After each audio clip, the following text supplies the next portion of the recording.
Assalamu alaikum, my dear friends and students. Let's discuss a new class that means hardly, barely, and scarcely. What's the difference and what is the meaning of these words?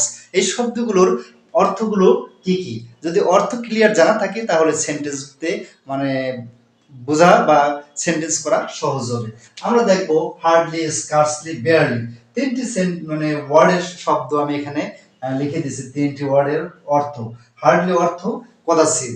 It means negative statement, that means নাই বললেই চলে। এই hardly যখন কোনো সেন্টেন্সে থাকবে সেই বাক্যটাকে negative বাক্য হিসেবে ধরা হয়। 2 নাম্বার স্কার্সলি, তাহলে আমরা হার্ডলি দিয়ে প্রথম বাক্য লিখেছি আই হার্ডলি স হার, আমি তাকে দেখি নাই বললেই চলে।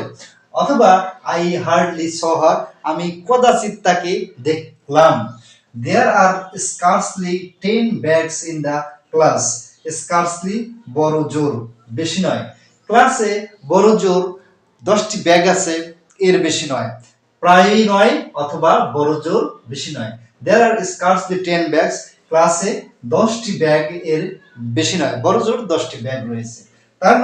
3 নাম্বার হচ্ছে barely. barely অর্থ ঠিকঠাক। barely অর্থ কি? ঠিকঠাক। There are barely 10 boys in the class. ক্লাসে ঠিকঠাক ঠিক 10টি বালক রয়েছে। আবার বলছি, ক্লাসে ঠিকঠাক 10 জন বালক রয়েছে।